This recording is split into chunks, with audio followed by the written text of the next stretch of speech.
The 50 Podcast. 50 Podcast. Hey everyone, welcome back to the 50 Podcast. Today we are here with Megan. Megan was an EMT for 10 years, spent 8 years as a police officer, ultimately serving her hometown where she grew up. She is an advocate of personal growth, mindfulness, and is passionate about mental health and PTSD awareness and treatment for first responders. She has also recently gone viral for being public about leaving law enforcement, which we will dive deeper into.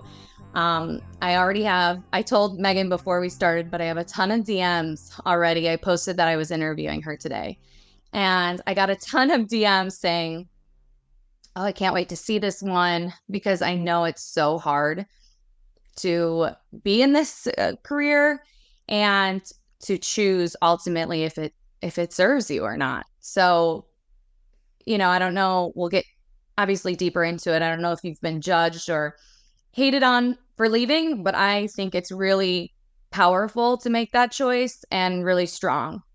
So for our listeners who don't know who you are, if you can give us a quick bio about yourself, very, very quick, because we're going to talk a bunch. And then we will peel back the layers and get more into what we talked about. Awesome. So good to be here. Thank you for having me. Thanks for being here. I honestly wasn't going to post that video, but I'm sure we'll get into it later. But yeah. I wasn't even going to post that. So it's so crazy how much it's blown up. So I'm from New Jersey, born and raised. I got into law enforcement probably in a non-traditional sort of way. I feel like everybody always has that like dream when they're little. They always want to be a police officer. I don't have that same kind of story. I just kind of needed something to do. And I had pressure from an ex, and my best friend became a cop, and I was like, she could do it, I could do it. And I needed to figure something out. Being an EMT wasn't it. I don't like being limited. Which you'll see in probably some of my stories we'll get into later. But yeah, I was a cop for 8 years, as you said, and I just kind of got to the point where I had pulled myself out of the old version of me, and it no longer suited me to be there. I kind of have found a higher purpose for myself, and I just decided to bet on myself and go for it. And it's working so far. Well, you've gotten, I'm sure, some opportunities and a lot of like people like me messaging you like, I need you on the podcast. Yeah, it's easy. I have. Yeah, I mean, putting yourself out there is not an easy thing to do. But let's start with law enforcement and how you got there. So I like to ask all my guests because I feel like we've all come from such different backgrounds and that lead us to where we are today. But tell us about your family life and growing up. Oof. If you're okay, only whatever you want. I'm good. It's just crazy. Yeah, my family life was chaotic, if I could put a one-word answer on that. I didn't grow up in a typical loving family situation. There was definitely love. But it was shown in probably different ways. There was some mental illness going on with my mom, and I have a sister who's on the autism spectrum and has behavioral health issues. A lot of siblings fighting, lots of yelling, lots of chaos at all times. I was woken up every morning to someone screaming every day. It was very chaotic, very difficult environment to grow up and have like healthy, like stress management, healthy, just life skills in a high cortisol level for your entire life kind of thing. So yeah, definitely chaotic. I moved out when I was 18 and kind of separated myself from the circus that I like to call it. And was able to maintain a relationship with my family that had very, very strict boundaries.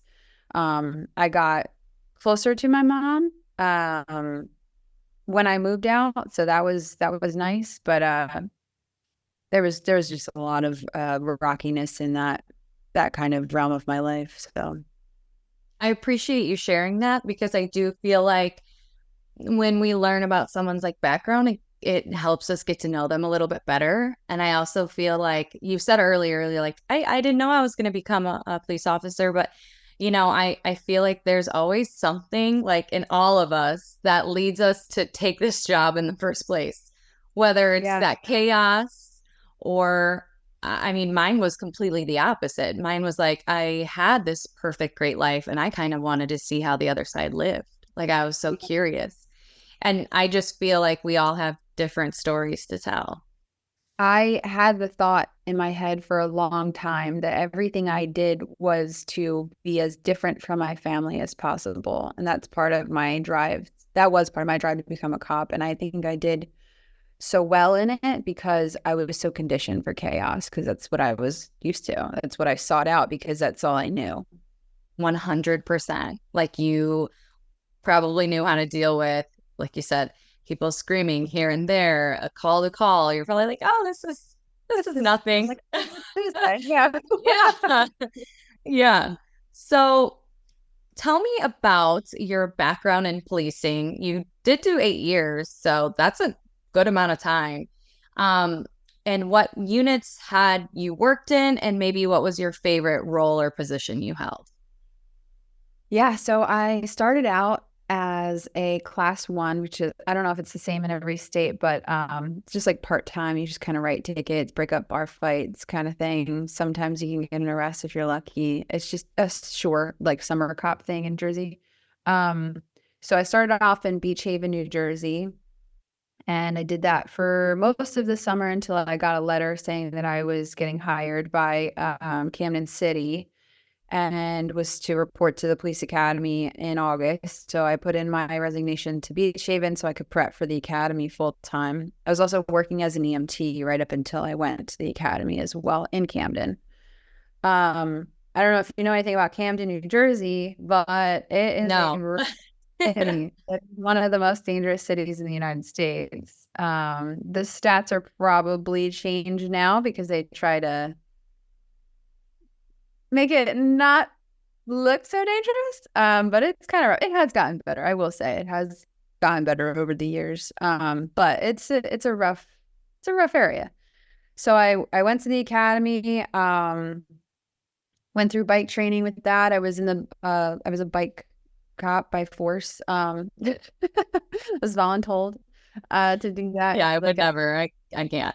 Yeah, the agency training part of that was like, surprise, here you go.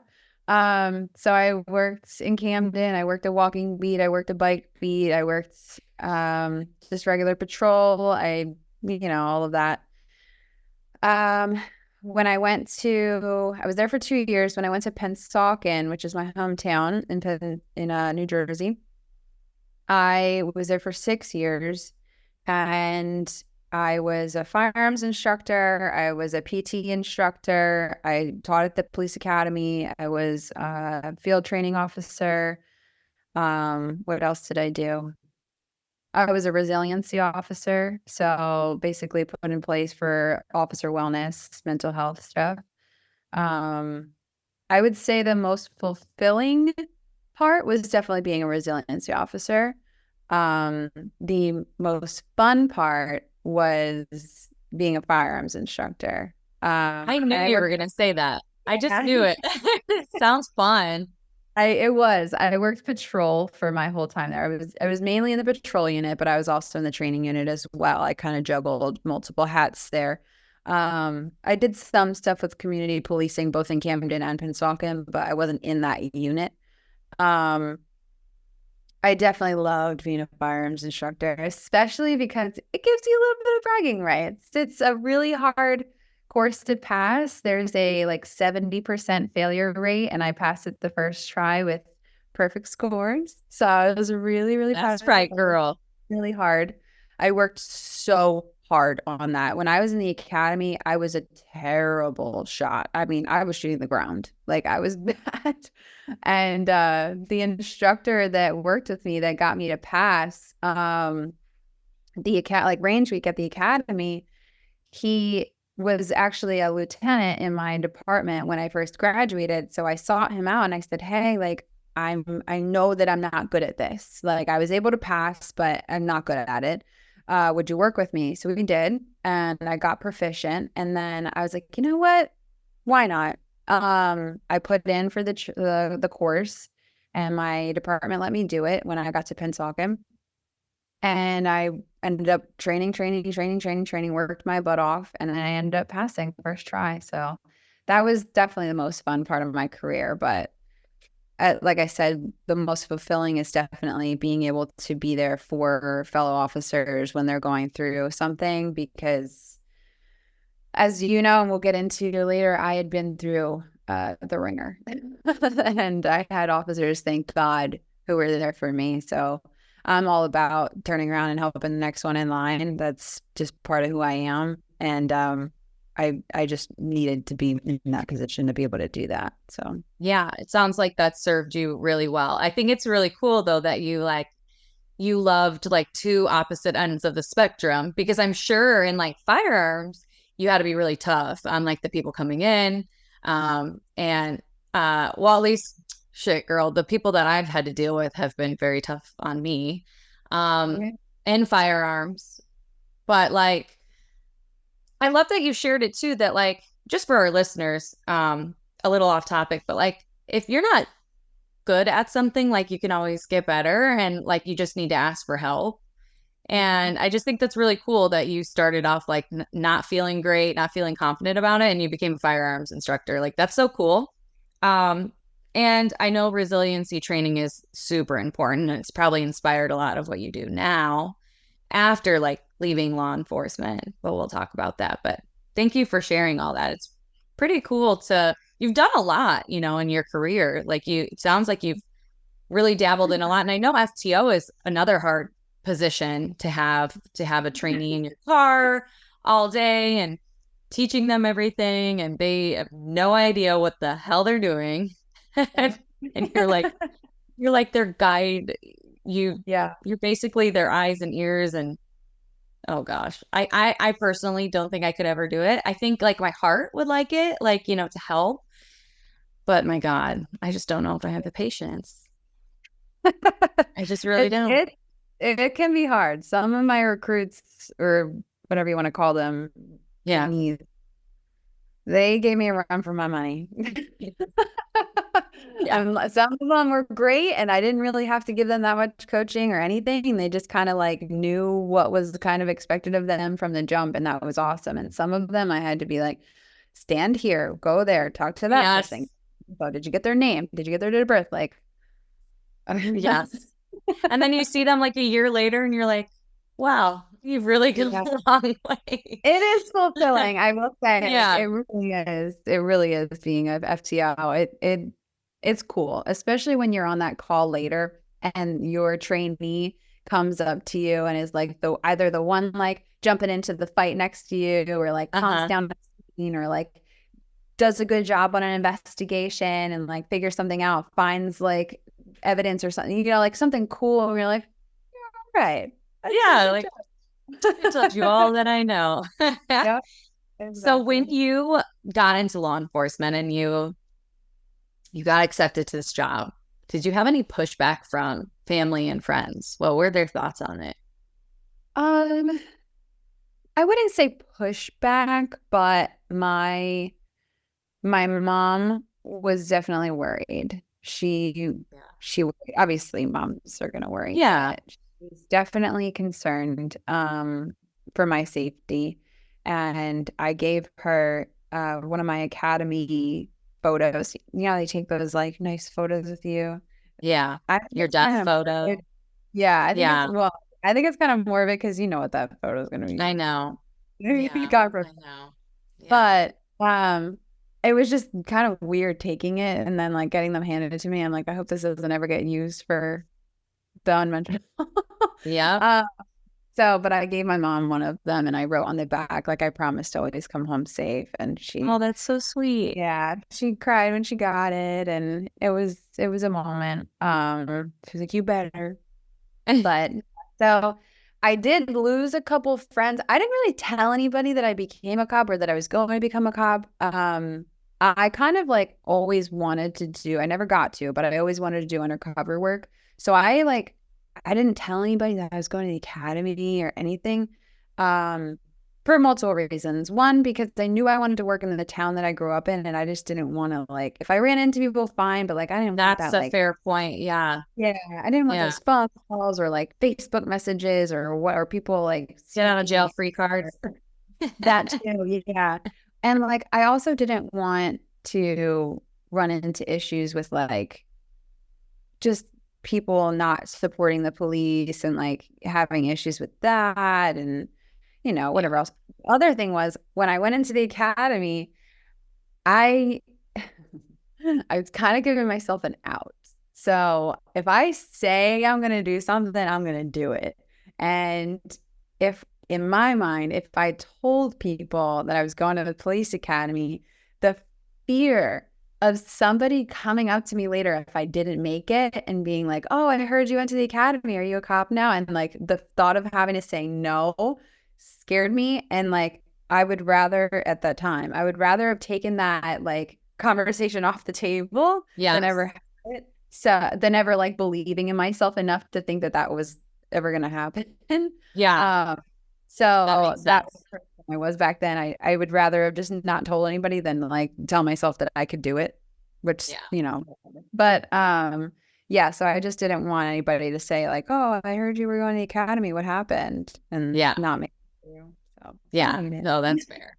That's fair. Did you know, like, because you went to you ended up working in your hometown.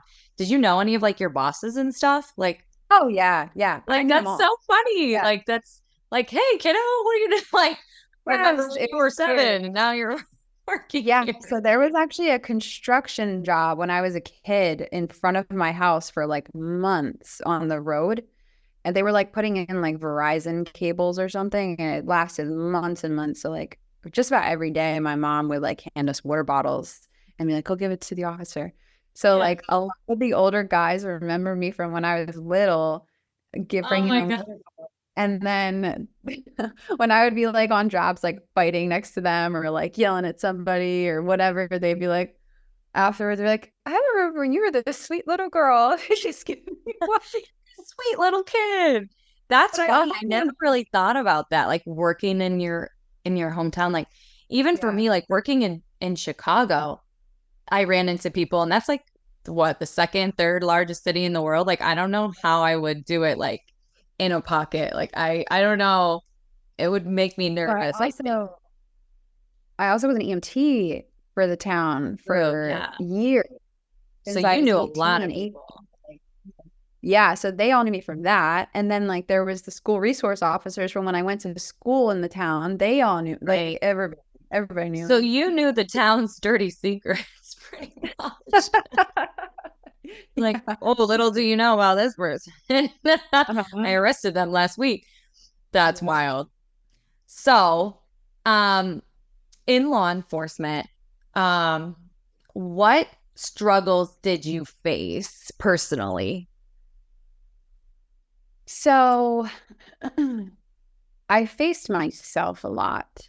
I faced my second guessing of myself, you know, just lack of confidence in what I was doing, in my abilities in the beginning, especially. I really wanted to be this proactive cop because like I was like, I could be one of the guys, like I can go get these drug lockups and guns. And I did, but it was a struggle for me. Like it didn't come that easily to me as it seemed to come to the guys that I would, you know, roll corners with in Camden. Like we would do like sneak and peeks and we would roll corners and jump out on people. And we had so much fun, but like, I wouldn't have done, not that you should do that kind of stuff with your by yourself, but like, I wouldn't have done that by myself. Like it wasn't like a courage thing. Like I've done stuff with some blind courage, like dumb stuff that I probably could have gotten really hurt doing. It wasn't a courage thing. It was just like a, I got it. Now what kind of thing? Yeah. Comfortable in like my ability to like know case law well enough to like know what I'm saying, like how to jive with that conversation, like interview, interrogation skills. Like I wasn't confident in myself enough to like know what to do next. So that was totally something that I struggled with for a while. And like I had a friend that was in Haida undercover, and I would talk to her, and she's like, "Just do it, just do it." I'm like, what do you mean just do it? Like I have to like I had my nose in case law books, like trying to figure out what it was that I was supposed to do next. Like it was something that I really struggled with for sure. And then moving forward through my career, I kind of really lost myself even further because the badge became my identity. And it was something that I just threw myself into. I was a workaholic. I was already a workaholic when I was an EMT. Um, my EMT time had overlapped a bit with working as an officer.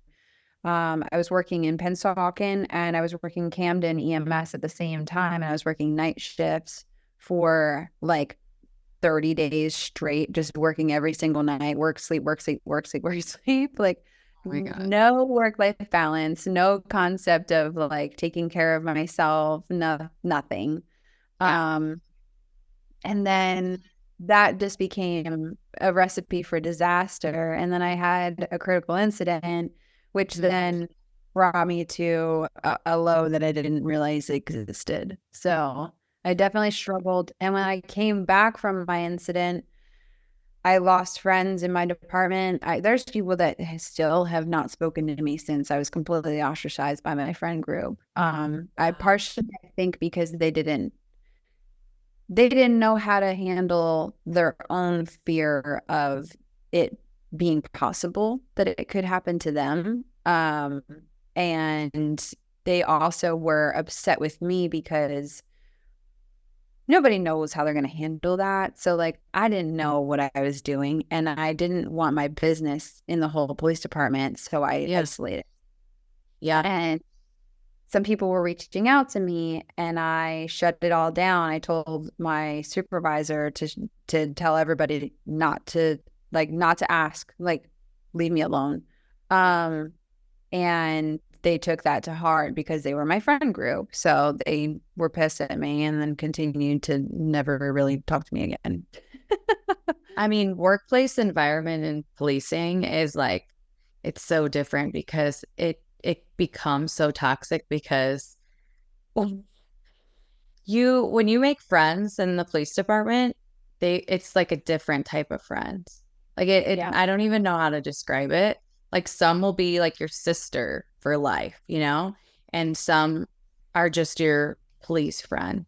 And it's like, I don't know. It's very toxic. It's kind of like high school for adults, a lot of people say. But a lot, and we'll get to it, and I talk about it a lot, but a lot of police officers don't talk about emotion and don't talk about things they're afraid of or things they're struggling with. So if like someone's open about it or someone's going through it, they're too afraid to touch it. Like you said, and it's sad because mental health is so important, especially in this career. But people are afraid to touch it with a 10-foot pole. God forbid you admit something. Oh my God. It's like, don't go by that person, It's it's a sad, scary thing because if you're working on yourself, you're making yourself better. If you're too afraid to touch it, you're just only harming yourself. Real. But do you have any advice for new female officers beginning this career?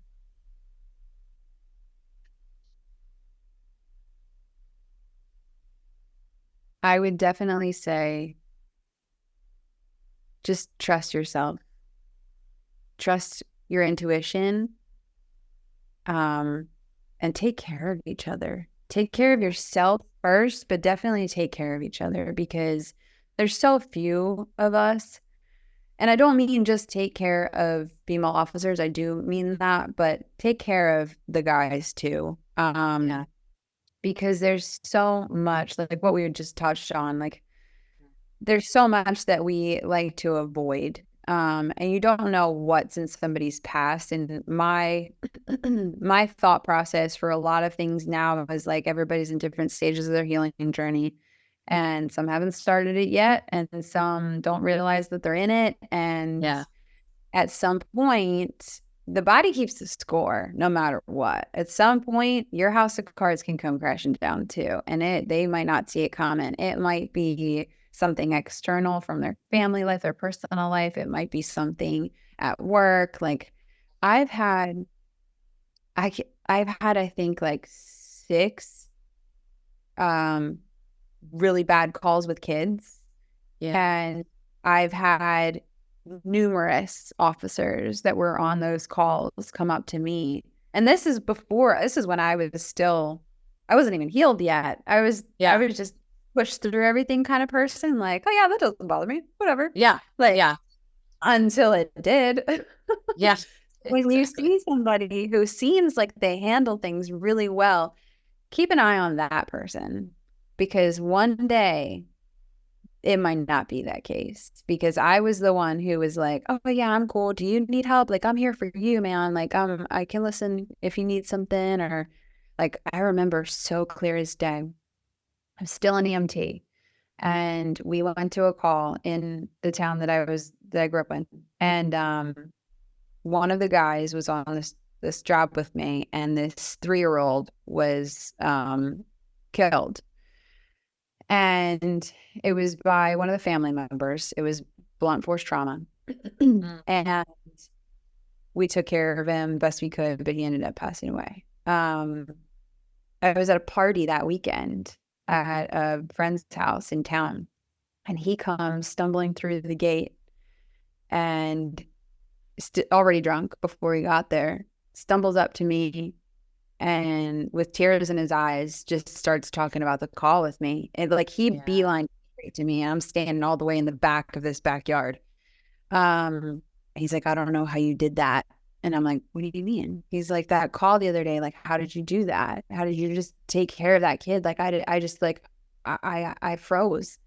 I've never seen anything like that. Like what happened? Like, I don't know. I just do it, man. That's just how I've always been. But he was pretty messed up over it, and he never dealt with it. And him and I have been friends for years, and very recently he ended up having some of his own issues come up to the surface, and he was out of work for a little while. Just take care of one another, listen to yourself, lean on your fellow officers. If there's nobody in your department that you can feel like you can trust, there are other officers out there that you can reach out to that will keep your business to themselves, that will give you the best advice they can, give you the most support that they can. I'm one of them. I mean, I'll give anybody my information if you want to reach out to me on social media. I'm not in it anymore, but I get it. I was, I've only been out for less than a month, so I'm still, I still understand. You'll always understand. Always. And I would just say, like, be mindful of who you spend your time with. Be mindful of what you fill your time with as well. Because if there's 7 idiots in a room, you're the 8th one if you continue to spend time with them. And if there's people who are up to no good and doing things that aren't good for them, and you're doing them with them, you're guilty by association. If you're filling your time with things that aren't good for you, drinking, drugs, sex, doom scrolling on your phone, all of these dopamine addictions that we face every day that we use as the release because we're going on that hypervigilance roller coaster. We don't have healthy coping mechanisms. We don't have the tools that we need in our toolbox to manage it. Start taking inventory of what you're doing in your life, and what you can replace to make you a healthier and better person and better officer in that way as well. So that's all. Just take care of yourself and others. That was really good advice, honestly. I agree with everything you said, and mostly is be careful who you surround yourself with.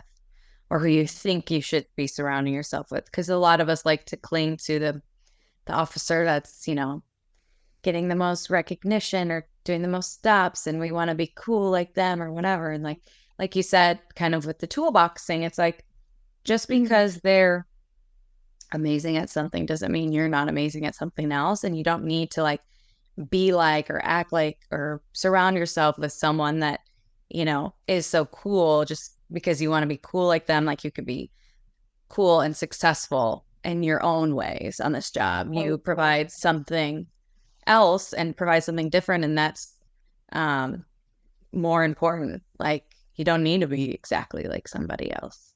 I can't tell you how long it took me to understand that. It took me a little while too.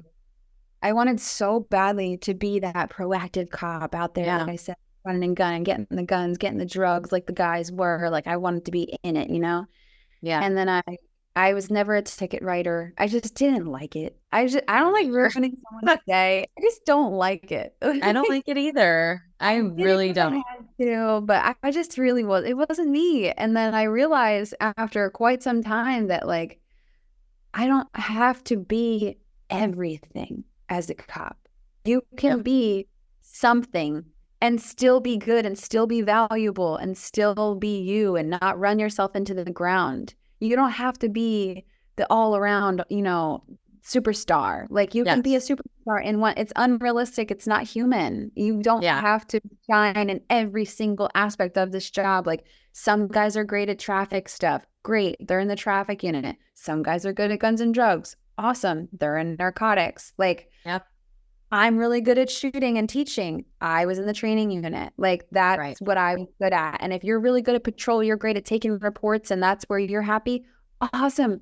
Do it and be good at what you enjoy. If there's an aspect of this job that you enjoy, just lean into that. You don't have to run yourself into the ground trying to be Miss Perfect. And it's not a competition. It's like the best advice I ever got. I think it is. Right. And the best advice I ever got was, well, they're doing more work than me, but we're going home with the same paycheck. But it's like, you are right. And I say that all the time. I'm like, okay, well, I'm doing what makes me happy. And that's like you, not writing a ticket for everyone. It's actually giving them a warning, and they didn't give me a ticket, thank God. Like, I'd much rather just give you a warning, but that's my jam. You're allowed to have a bad day too. Like, you don't have to have every single day of your career be filled with like proactivity or whatever. Like, you don't have to do that. You didn't get enough sleep last night. Okay, take it down a notch. Maybe tomorrow you'll be better rested, or you'll be in a right mindset. If something's going on at home and you're not in the right space, if it's bad enough, take a day. Take a day. If you're distracted, you're going to get hurt, and you're going to sit in that patrol car, and whatever's swimming around in your head is going to fester, and it's going to get worse and worse, and you're distracted. You're not paying attention. You don't know. You could get in a car accident. You're distracted on a job. You don't notice a weapon. You don't notice what someone's doing. Take a day. Like, you don't have to be there every single day. Like, just 100%. Or just get back. Go. We all know where the cuts are in town to go sit back and chill. Oh yeah.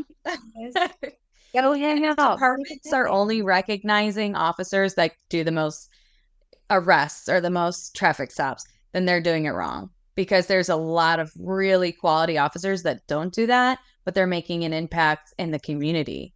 And they're leaving lasting impressions on people, which builds, rapport with the officers, builds trust in the police department. And that's just as important. Very important. It's very important. Okay, so we're going to get to your TikTok. So the reason I found you was because I saw your post online about the big decision you made about leaving law enforcement, about quitting. And your post went viral. I think a lot of men and women relate to you. And I think if they listen to this, they're going to relate to you even more. You're like extremely eloquent speaker, and like you're very knowledgeable. But I'm excited to talk more about that. You had a critical incident in your career. Are you able to tell us a little bit about that and how it affected you, or maybe did it affect your decision to leave, or did it just kind of coast into that decision to leave? Yeah. So I had a critical incident in 2020. I was driving my police car down a highway. I was the only car on the south side of town because everybody else was tied up on a call up north. So I knew I was by myself and I had a migraine coming on. So I was not trying to do anything. So I'm on the phone with my battle buddy from the academy. I got my phone in the cup holder. He's on speaker. I'm talking to him. And all of a sudden I look in my rear view. It's late at night. There's nobody else on the road but me. I look at my rear view mirror and I see a car flying up the center lane. And I'm in the right lane. I'm like, what is going on? I go back to my conversation. I look again. Now he's next to me. I keep looking at the road. I'm on a very narrow highway, like super narrow. If you look away, you're going to clip the curb or something. Okay. So I look over. He's still next to me. So I'm like, what the heck is going on? So I look over fully, lock eyes with the driver. He's got a full head face covering, like something out of a movie. Like, oh my gosh. Like Muslim, like eyes, like only his eyes showing. Like, and it was a man. I didn't know it was a male yet, but I knew that it was weird because usually that's not something that we see around here unless it's like a burqa, which is a woman. It's normal. But this was late at night, looked like a man from what I could just like the build of him. And it was second.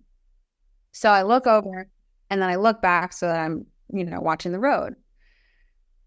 He later said that he believed that he had to kill me because I looked into his eyes and then I looked away, and that told him that I wasn't a good person. So he tried to ram me with his car, and then I swerved and avoided it. Then he got behind me, was riding my bumper down the highway. I don't know about your police academy, but nobody taught me what to do if I'm being chased. so I wasn't no. What to do? Yeah. So I didn't know what was going on. And my academy buddy's still on the phone. I was like, what is going on? What is going on? And he's like, what? And I was like, I don't know. I didn't know this car just tried to hit me. And then I was like, dude, hang up. Because I think my phone like went flying when I swerved. Yeah. And I was like, bro, hang up. And he's like, no, what's going on? And he's working in the next town over. So I'm driving down the highway. I can see, like, when a car is behind you, you can see like the ground of your cars and like all the way up their windshield, whatever, depending on how close they are. Yeah. I couldn't see the car behind me. Like, that's how close it was. Oh my God. And then, like, my stupid self, like, we always trying to protect these cars. I'm like, I don't want to crash the car. I should have just slammed on my brake and ended it. Yeah. But I don't want to get in an accident and then have to deal with protect the squad car. Yeah. I also don't know what's going on. Like, I'm trying to understand, like, are they trying to like get my attention? Did I just imagine that? Like, they really did try to hit me. Like, this is so crazy. What's going on? Are they chasing me? Are they not? Like, and I was so sped up. And then I changed lanes and he's still on me. So I'm like, what? And so I start calling it out. I get to to a traffic light, and now there's a couple cars around. I have my duty weapon in my hand, and I'm looking in my mirrors, trying to figure out what I'm going to do. I'm trying to see. Not that long ago, there was an officer in Philly who was ambushed, Jesse Hartnett. There was a guy in all Muslim garb, just comes running up on him and opens fire. It's a miracle he's alive. Yeah. And like, this is all I'm picturing. And the car had like Arabic lettering written all around the windows, and like just eerie, very, very eerie, the whole situation. So I'm looking in my mirrors. I'm at the light, and I'm like, do I get out right here? I have no cover if I get out right here. Like, is he gonna run up on me? So I'm ready. I'm like, I decide to stay in the car. My backup's all the way on the other side of town. Right. I'm looking at the mirrors. I'm looking around. He doesn't get out. So I'm like, what is going on? I'm by myself. I have no cover. I have civilians around. I have no good backdrop. Right. If I got shooting right now, like, I'm kind of screwed. So I'm like, all right, where can I go? The light changes. I take off. I cut across the lanes. He stays on me. I go to this this gas station where I figured like there's opportunities there. There's like dumpsters and stuff. I'm like, all right, I'll pull up right. gas station and I'll like engage with them. And as soon as I like veer off the highway, he takes off down, keeps going straight. So I'm like, oh well, now the roles are reversed. Now I'm coming to get you. So And at I this get point, back did you on have his the plate or anything? no, because he's No, behind because he's me. so close. Yeah, Yeah, and behind. yeah. Okay. So I'm like flying down the highway, catching up to him, and I'm calling everything out. I got the plate. He slams on his brakes so hard, I have to swerve to avoid him. Now he's next to me. He tries to ram me again. And then I slam on my brakes. He slams on his. I didn't know like what to do. He ends up behind me again. At some point he's like in front of me. It was crazy. So then he peels off and tries to, I think he thought that it was a side street. So he cuts across all the lanes, goes into what he thought was a side street and corners himself in a bus yard. I end up doing a felony car stop. I have him at gunpoint. I'm calling everything out. The cavalry's coming. I can hear them. Yeah. But I'm by myself 3 towns away, mind you. I don't know what town I'm in. Like in a small little area, I'm not sounds like. paying attention to what like border I just passed. Like I know I'm in one of these 3 small towns that border us, but I don't know where I am. I'm just calling out what I see, which is school buses. Like that's all I know. So I have him at gunpoint. I'm giving him commands. He's not following any of them. And he dives down to the floorboard and I'm taking the slack out of the trigger. And as soon as I'm taking the slack out of the trigger, my first backup unit arrives and it was a canine officer. He hears the dog barking and I remember him saying something about the dog and he throws his hands up. So I came off the trigger and later found out he had been known to carry a toy AK around. He had tried to steal a movie from a police department somewhat recently at that time. He had done this before to other officers in the area. And maybe not to the same extreme, but he said that he set out to kill a cop that day and prayed that Allah would have mercy on him for not carrying out his will. Was chanting, like screaming, chanting in Arabic in the back of my car. Oh my God.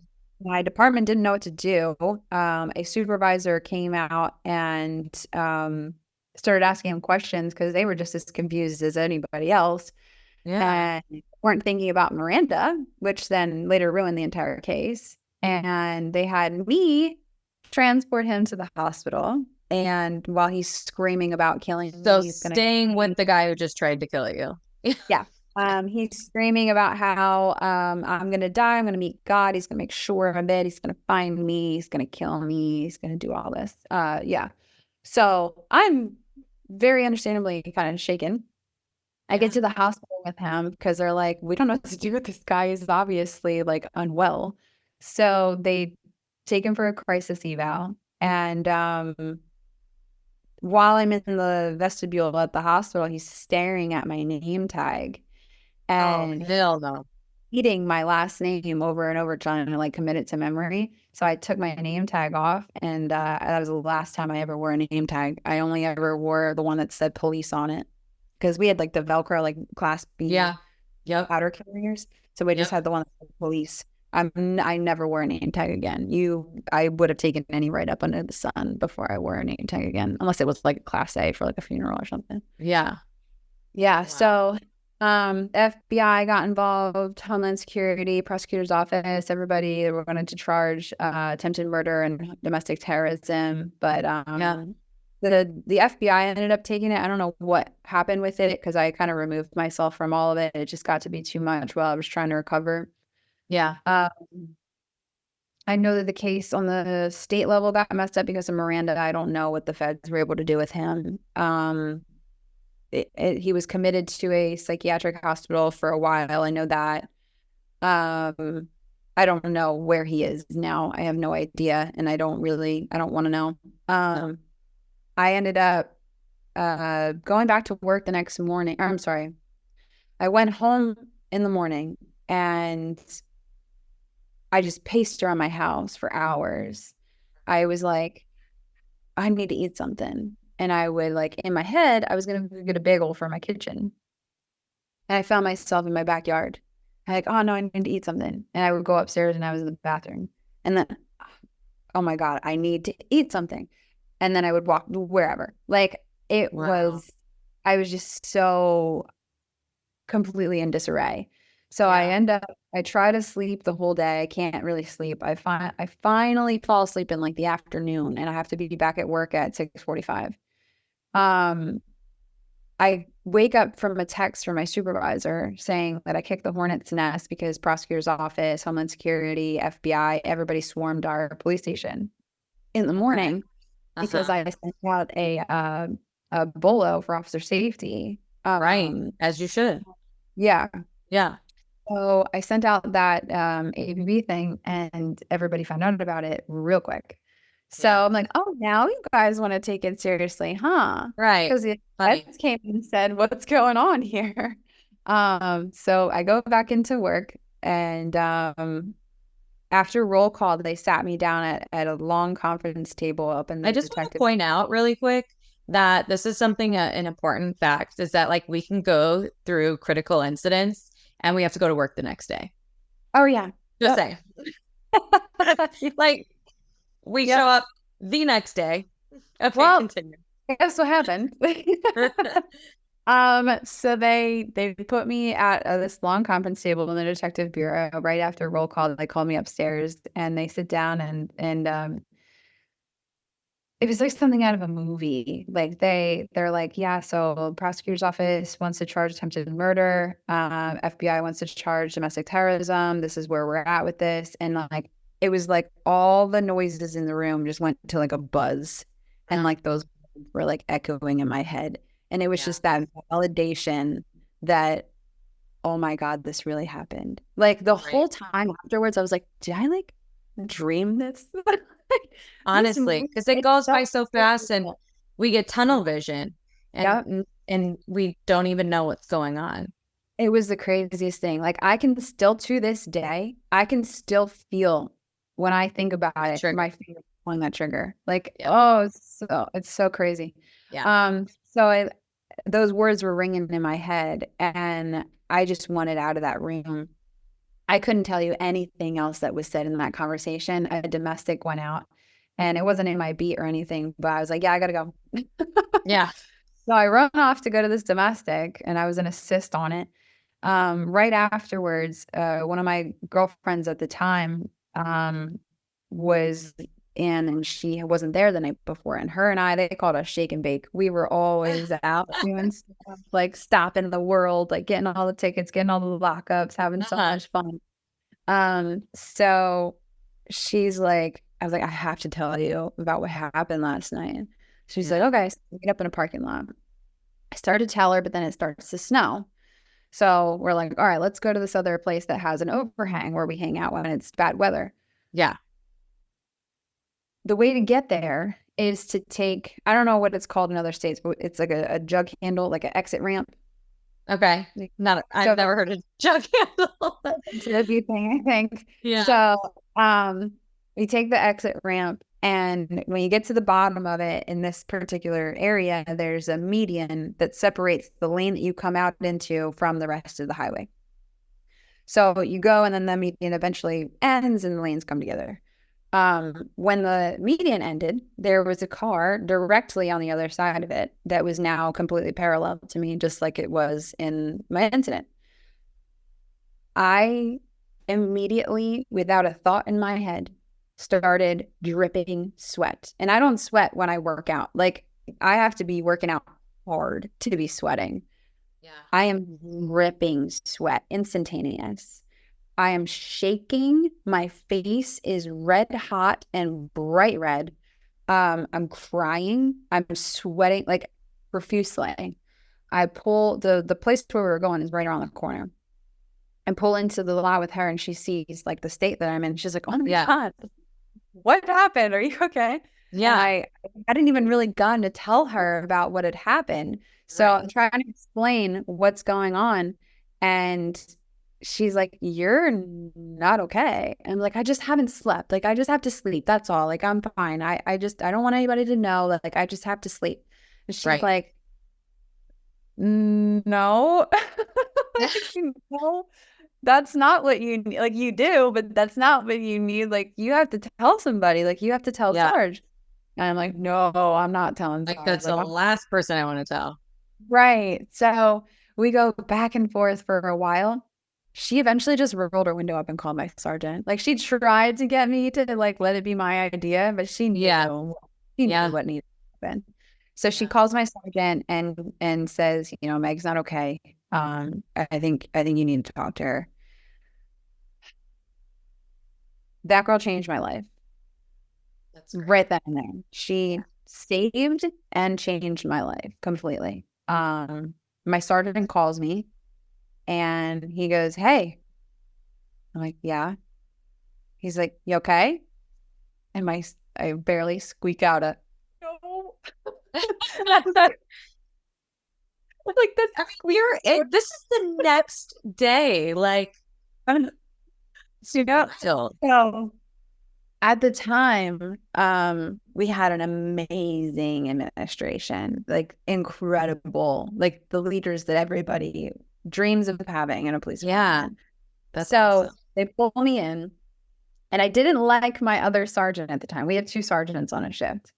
So I didn't like this guy, and I'm like, I'm not talking to May. I'm not talking to May about this. And they're like, okay, who's in the room?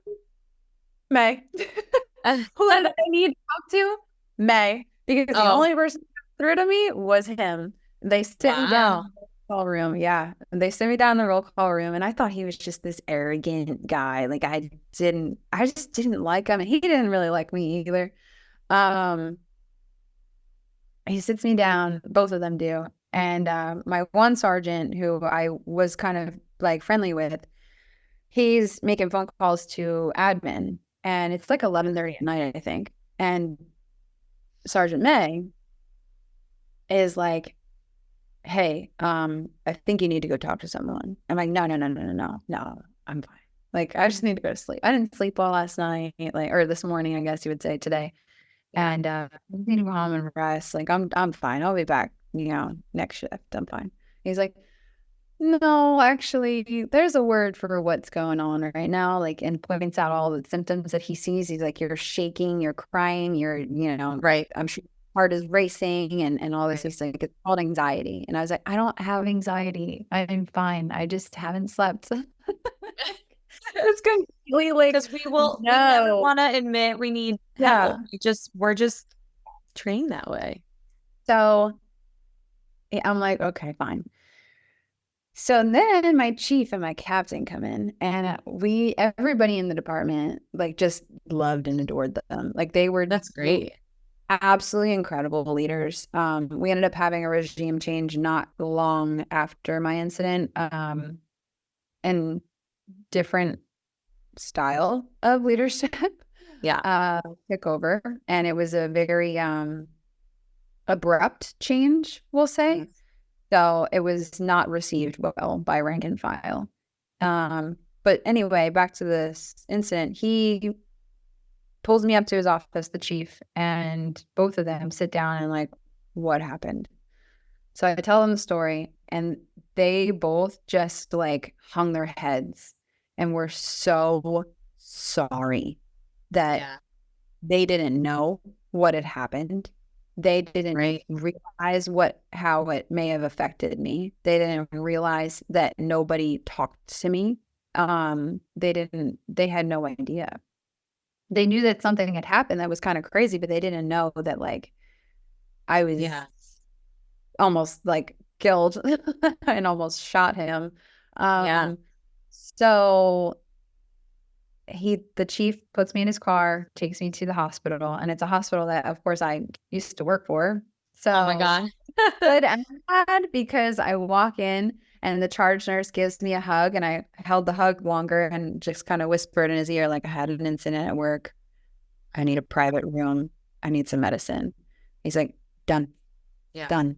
In the back, away from the public, away from your other officers and other EMTs that know me and everybody, because there was that. It's a trauma center, so like it's super big. Everyone's walking around, everything's open. Everybody's walking in and out. Yeah, so they all see me like, What's up? How's it going? Oh All the God, nurses, yeah. all the doctors know me in the ER at this point, and I'm like, oh my God. It's like Yeah, not definitely don't want that. my face for small talk right now. Yeah.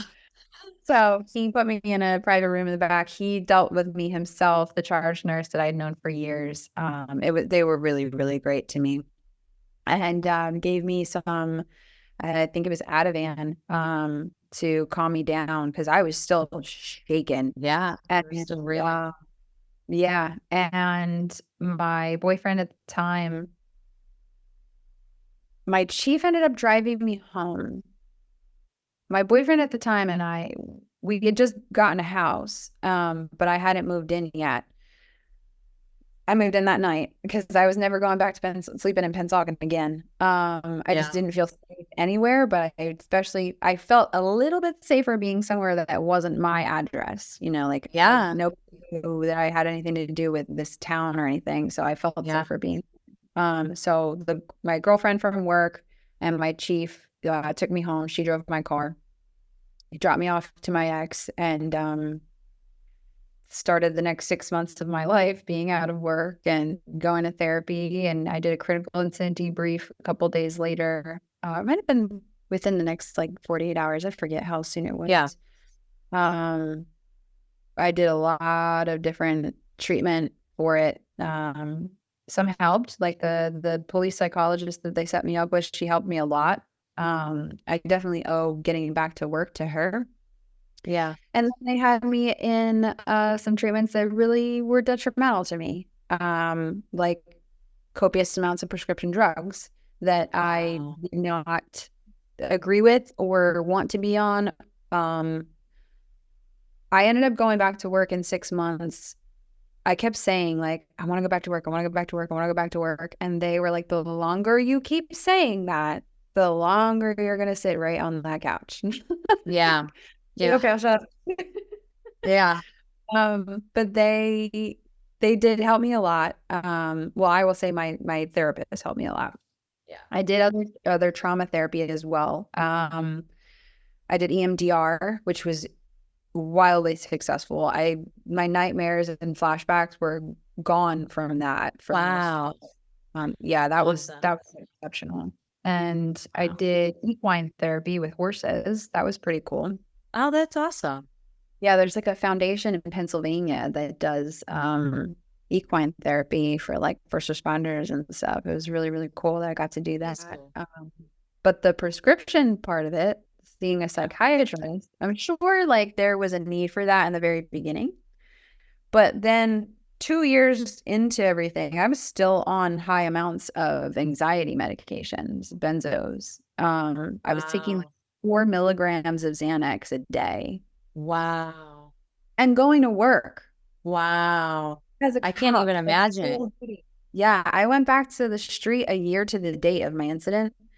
And I was on this. And at night, I was taking Xanax and then 2 other sedatives to sleep at night. I couldn't stop breathing. That's way too much. I'm not pulling that down. And you know what he said, the psychiatrist, when I told him that I wasn't comfortable going to work on benzos every day? Right. He said, why don't you let me be the doctor and I'll think about letting you be a cop? Wow. Yep. Wow. Yeah. The more I thought about it, because I was under workman's comp care. I didn't know.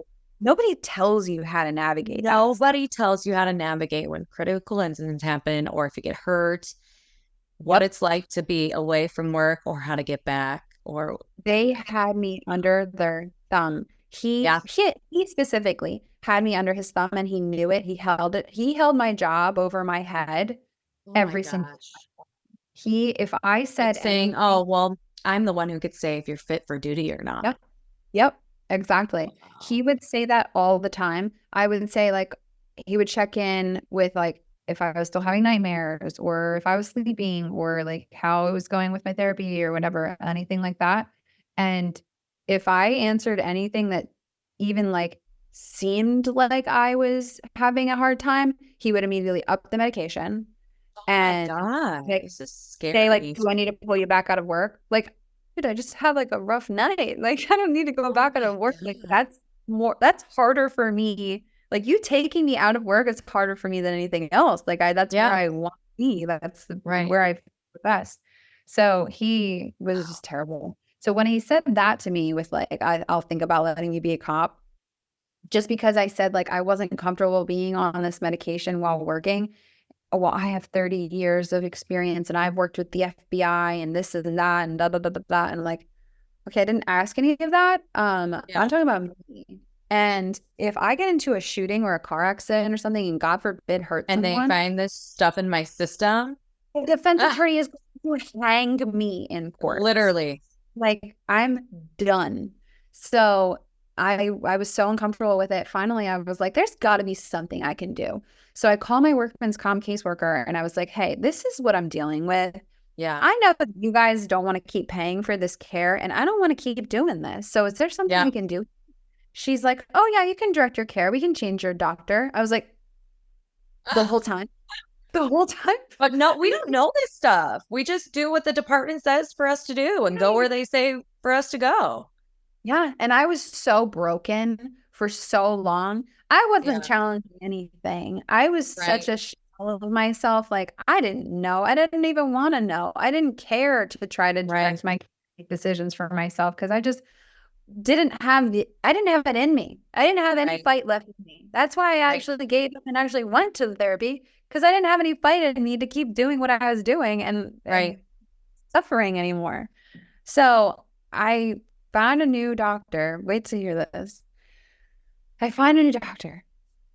I do a Zoom appointment with her.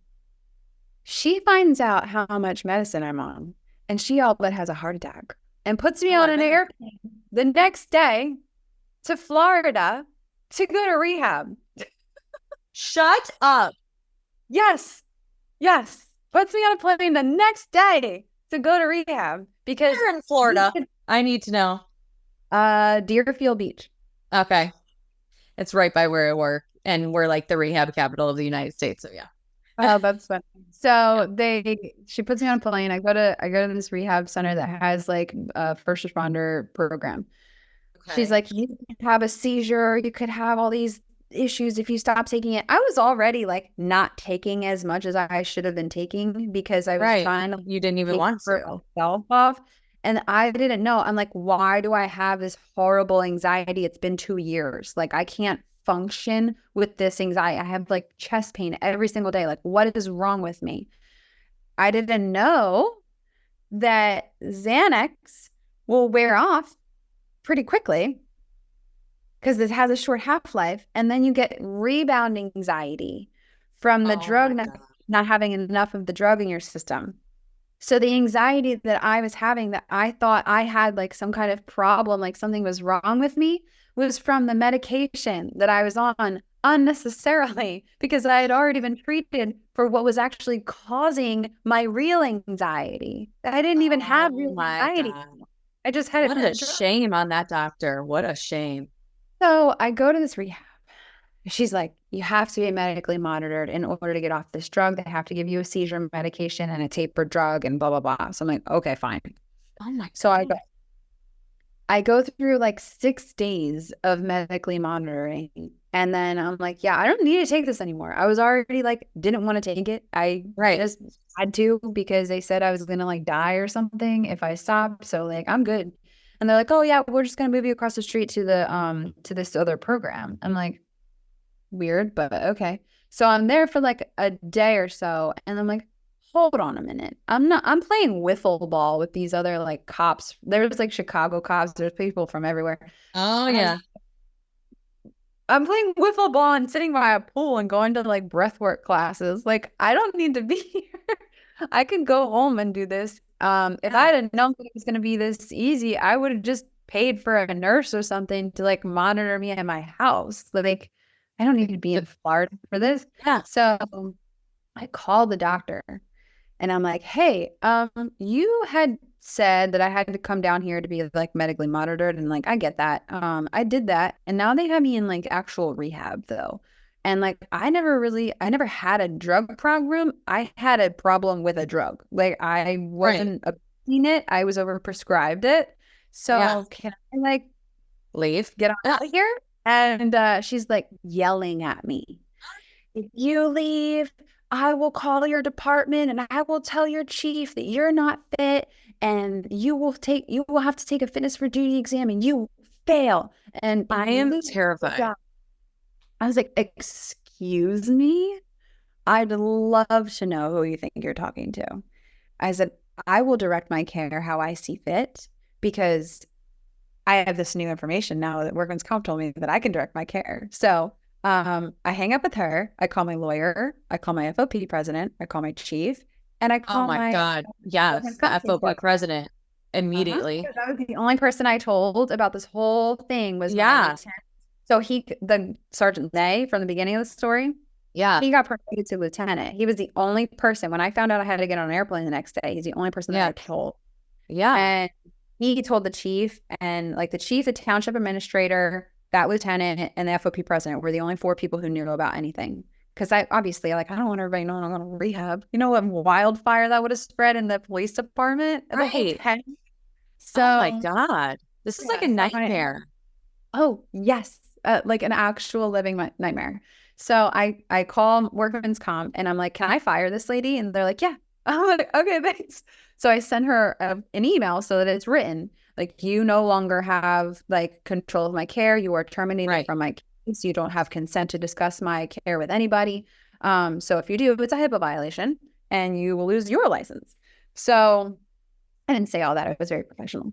And so I tried to I got everybody on board with what was going on. Like, you guys have no idea. Like, I'm now stuck here, like bait and switch, stuck here. And because if you leave, you like get in trouble, right? Like, they have my ID. They won't give you your ID back unless it's been like X amount of hours for you to like from signing the paperwork. Oh my God. A certain amount of time, so that they do it for a reason, for people who like actually have a problem that want to like elope off of the property. Yeah. I get it, but like, come on now. So I'm stuck there because they keep giving me the runaround.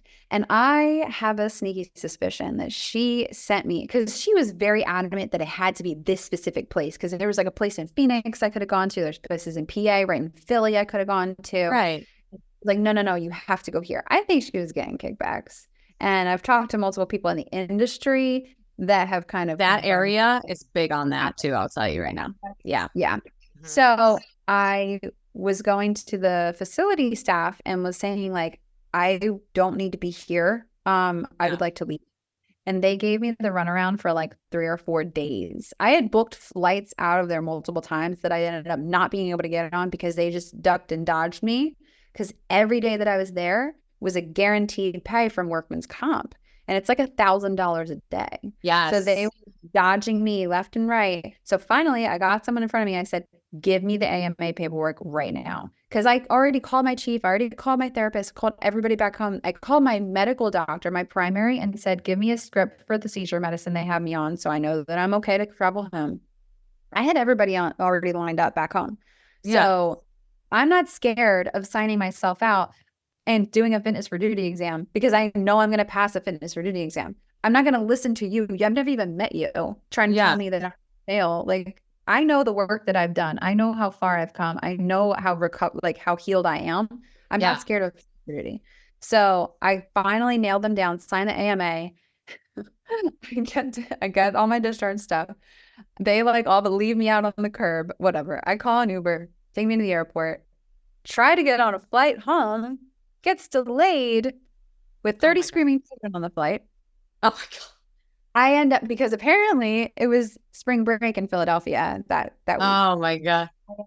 I end up, the flight got getting delayed, so they gave us hotel vouchers. I said, I'm not doing this. Because then I would be back the next morning at 6 o'clock in the morning with 30 screaming kids again. I'm not doing it. So I'm like, get me out of this state. I want to go home.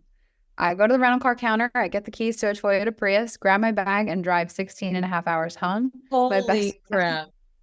My God. Yeah, from the rental car place at the Philly airport, which is right off of 95. And it's a straight shot down 95 to get back up north. So she picks me up. I go home, go to sleep till the next day, see the flight notifications, delayed, canceled. So I Oh still my live. God. So thank God you didn't Yeah. stay. But it's just the craziest, so like literally a living nightmare forever. And I took the fitness for duty exam and I passed it with no issues. Yeah. It was, Yeah. yeah, no. It's like very scary to like think what the department has over you when you get like injured or It need wasn't help. even my department though. My department was Your great. what is it? Your doctors or your workers' Yeah, so comp? it was like workman's comp doctors. Like Yeah. I Because just of I don't all want to that take money. away from getting help, but it was you. So if you need help, get help. But make sure that you either have an attorney or you stay on top of your care because nobody's going to do it for you and nobody teaches you what's what. Right. So it's Wow. it was rough. And all these medications that I was on, I won't say that they were unnecessary because I'm not a doctor. Yeah. I'm sure at a time they were, but I certainly didn't have a hard time after I was off of them. So Right. Right. So what like ultimate so you go back to work, right? Mhm. How long did you continue to work before you made the decision to leave? So I was working. I was unhappy. I was back to work and I was fine, but I just didn't enjoy it because I Yeah. didn't have that like identity crisis anymore where Yeah. like I loved it because it was all I had in life. I built up my personal life so much that I actually enjoyed my life outside of work way more than I enjoyed work. And that was a big shift for me. Yeah. I used to be I was so unhappy in my personal life that work was kind of an escape for me, and Yes. I'd rather be there, because I loved the chaos. That was what I was conditioned for, and it was what I sought out. And then when I made that shift within myself to being this calm, mindful, healed, happy version of me, stepping out of myself for 12 hours got very, very difficult. Yeah. And I just didn't enjoy it anymore. So I had spent some time in Florida with my family because I lost my mom last year very suddenly. So And sorry. thank you. So when my mom died, it put a lot of things into perspective. Maybe look at everything differently. Everything. It changed me in ways that I can't even begin to explain to you. Because she died in my arms. Like I had to Oh my make God. decisions in the hospital to take her off a ventilator. It was just as I have bad chills. as Oh you my God. expected. Yeah, so it was bad. But it made me realize that she was only 56. Wow. If I continued working for my 30-year career, I would be 51, 52 when I get done. So I realized that I don't want to be unhappy for any length of time Yeah. because you don't know how much time you have. And like Yep. everybody kind of knows that, but do you really like sit and think about it? And No. after a loss like that, it's like, I don't want to live my life on a countdown till the day that I can be happy. Like everybody's like, oh, I got 3 years. Everybody in the comments on that video I posted is like, 3 years left, Everything. months left, 10 years, 13, Wait, whatever. you work to retire. Like you can't wait till retirement. I don't want to live that way. And Yeah. it's such a crazy realization that you don't have to if you don't Yeah. want to. And Yeah. because I realized, and we'll get into a little bit more, I'm sure, about this, I'm so much more capable than I ever imagined. And I had no idea. I had no idea the power that was in me until I just kind of saw it for myself Mhm. and challenged myself because the only limits you have are the ones that you put on yourself. Yes. If you really sit down and think about it, you can do anything you want. There's no rules. Like Yeah. if you have kids, you have, things going on in your life that block you from maybe like just running off into the sunset. That makes sense. But like where there's a will, there's a way. You can still change your life if Mm. you want. I didn't do anything groundbreaking. I didn't do anything nobody's ever done before. I just decided that I was tired of being unhappy. And Yeah. I continued to work. So the rehab thing was probably in 2022, so about 2 years ago. Yeah. After my mom died last year, I went, like I said, and spent more time with my family down here in Florida, and I had a very real heart to heart with a family member down here who has kind of stepped in as my mom, Oh. and because she was raised kind of as siblings with my mom. It's my mom's cousin. Her mom died when she was 14, Oh, and wow. my mom picked her up from school to take her to the hospital to say goodbye to her mom. And she flew up to Jersey to go to the hospital with me to say goodbye to my mom. Like, Wow. how Full circle.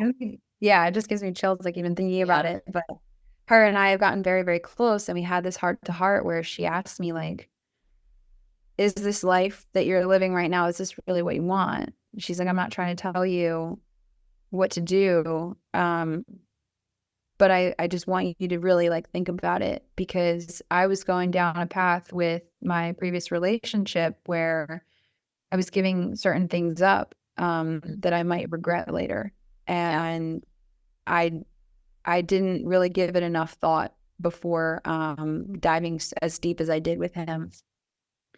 And the job that I was working as an officer, I wasn't happy. I just Yeah. went to work every day because I had to, not because I wanted to. And like I would wake up in the morning and sometimes like I've come a long way, but used to wake up in the morning with my heart racing with like pre-shift anxiety. Oh my God, I dealt with that for years. Which, Yeah. especially when I was on nights when you're waiting around all day to go to work. That's me right now. I have work tonight. And just like the stress, and then once you get there, you're fine. But Yeah. that pre-shift anxiety is like Ugh. you're waiting around for like being there, and Yeah. I just didn't want to live that way anymore. And I just decided, like, why not? Why So we not? need to know, like, what are your future plans? Because your your life is like so wild, I gotta say. But you speak so eloquently and you have learned, I'm sure, so much about yourself, what you can offer, what you can give to others. Um, what are your plans for the future? I'm just dying to know. So right now I'm doing sales, because I kind of took inventory of my skills when I decided I was going to leave law enforcement. I was like, okay, and do what? Because I have to pay the bills. Right, right.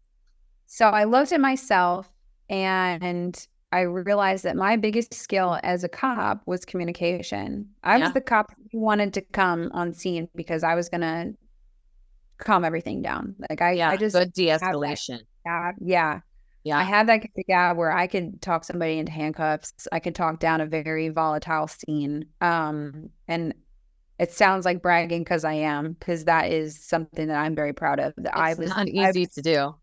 I was good at that. I was very good. Yeah. I would have like officers look at me like, how'd you do that?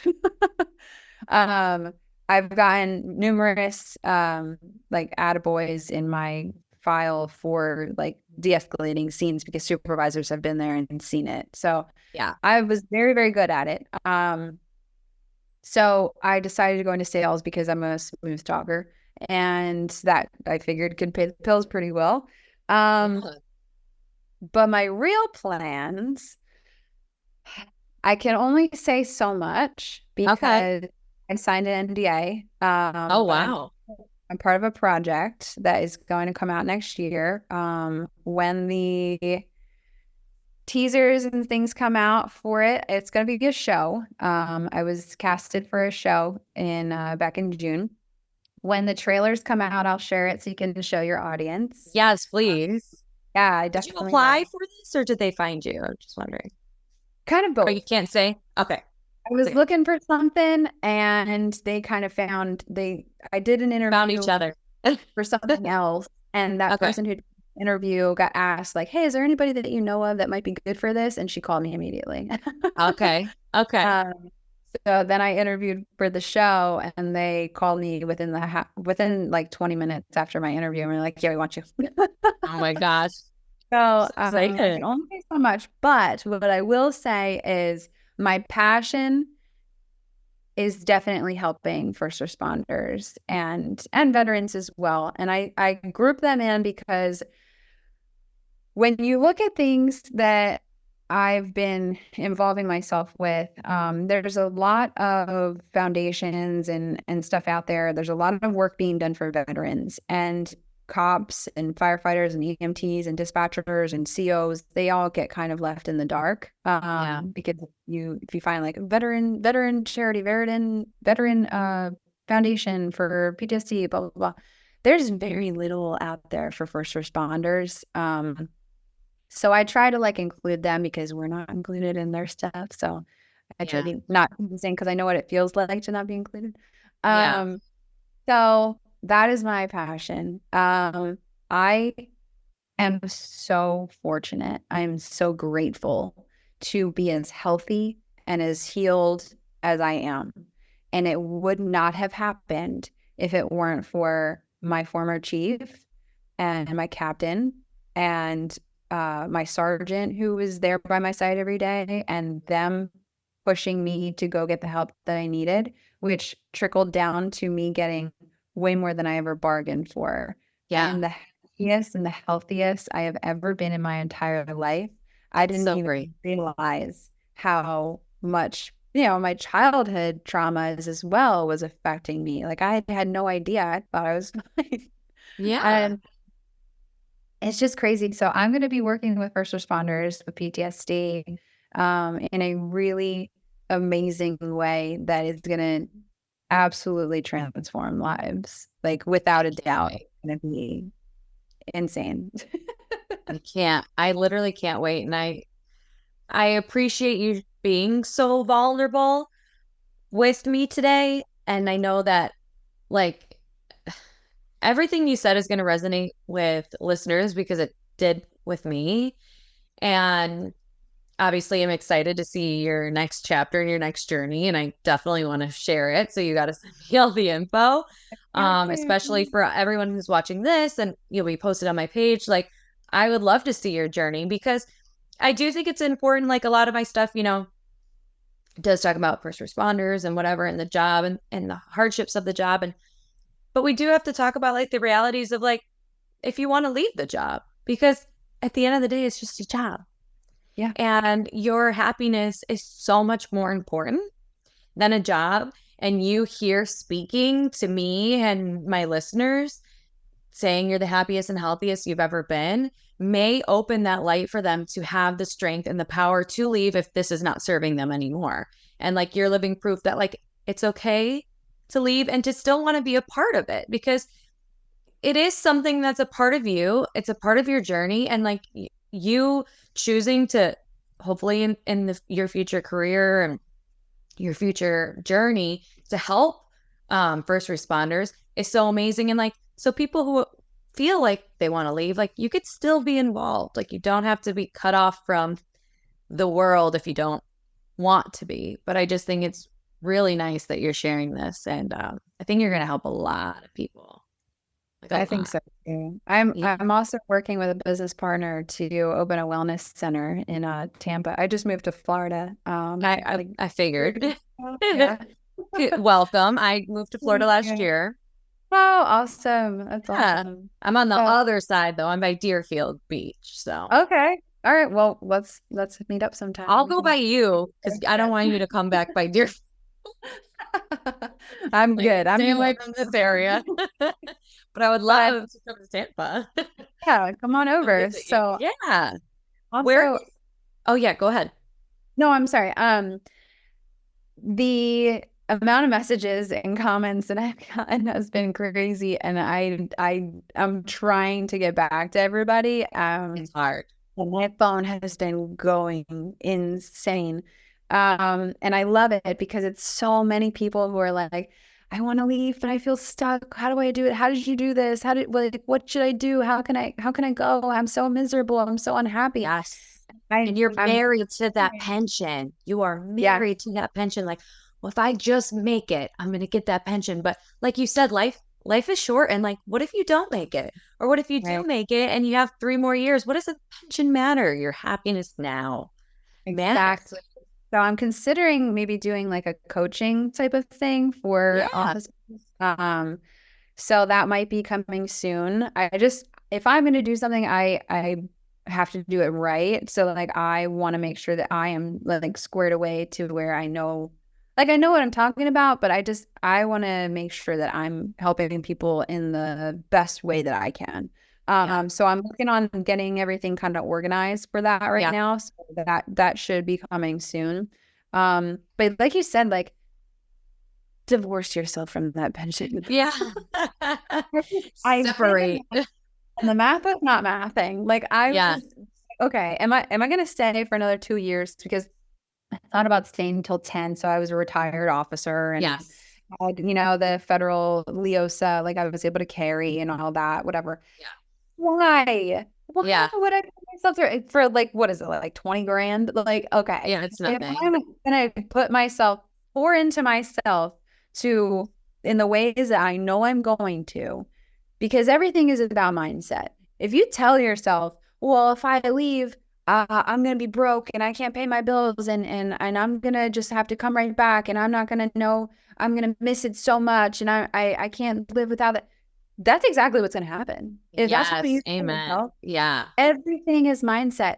You can't say, well, I'm gonna try to figure out how to do that. You have to tell yourself, I'm gonna figure this out. I'm gonna do this because I'm choosing myself. I'm choosing to change my life. I got super serious. I became a student of personal development. I replaced all the time that I was spending endlessly scrolling on TikTok and Instagram and talking to friends on FaceTime and, whatever else I was doing, just dumb dopamine addiction stuff. Yeah. And I replaced it. My drives to work, my drives in my patrol car where I would have otherwise been doing God knows what.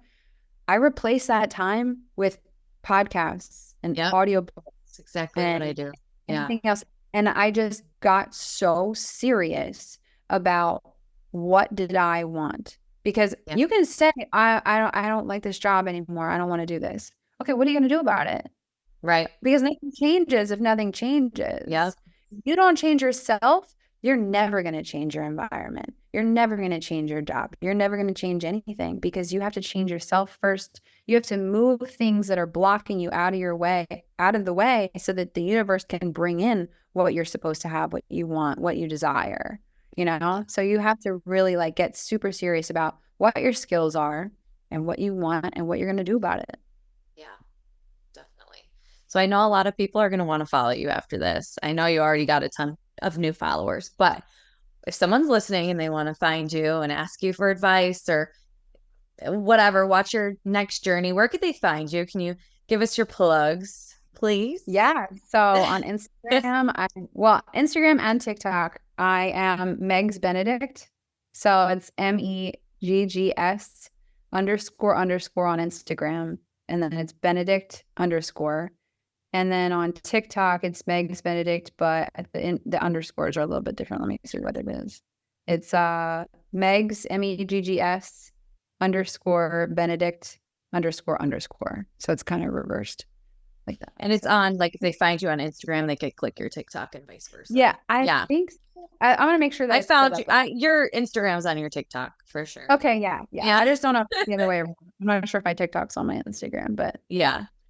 So before you go, definitely give her a follow. And before you go, is there any final takeaways that you want to give our listeners? You're not stuck if you don't want to be there. You're so capable. Law enforcement prepares you for so many things that you don't even realize that it prepares you for. You made it through so much in life to get where you are right now. And it's such a beautiful thing when you realize how capable you are, because it opens up your mind to the possibilities of, well, maybe I could do something else. Maybe there's resources out there. There's a site, it's called Cop to Corporate, and there's a few other ones too. And they'll help you get your resume together. They'll help you with placing you in another job. Like, you can do anything you want to do. You just have to realize how capable you are and get super serious about your mindset and shifting that focus to getting out of a victim mentality, getting out of being stuck. And okay, are you gonna ball up and be stuck here, or are you gonna boss up and get out? That's really what it comes down to. Like, you can do it. You truly have to believe in yourself, because I did not think that I was going to randomly quit my job, leave my relationship, leave my state and everything that I've ever known. Just one day, like, something happened with my ex. We had this big argument. I was already planning on leaving, but I was trying to save up money. I didn't believe in myself enough to think that I had enough money, or I could make it, or I could replace my income with this job. And I was just like, you know what? Forget it. I'm just going to do it. So I typed up my letter, and I handed it in the next shift and shook my lieutenant's hand, and I said, thanks, I got to go. Yeah. I have to live. Yeah. Amen. I'm proud of you. Thank you. Very proud of you. And I know, like I said, I know it took you a long time to get where you're at, but I do feel like you've done the work and lived the experiences. And I just really appreciate you sharing it with us today. So keep us updated on your journey, please. I will. Absolutely. I've been meaning to make a video in response to everything. It's been a whirlwind. I literally changed my entire life kind of overnight. So literally. But how fun. Has been crazy. I've never, everybody always says, like, I didn't expect that video to go viral, and I really didn't. I wasn't even going to post it. Like, didn't, because so many people can relate. That's why. And it's because you're talking about something so real, and so many people are like, I wish I did that, but I stayed 10 more years and now I'm, so there's some people on there that have been like, it's not for everyone. And like, I've gotten some pushback from people like, all right, everybody's in different stages of their healing journey. I understand that you're wherever you are in life. It's okay. You don't have to be in the comments. Exactly. Well, Megan, thank you so much for being here. I wish you all the best, and we will be watching.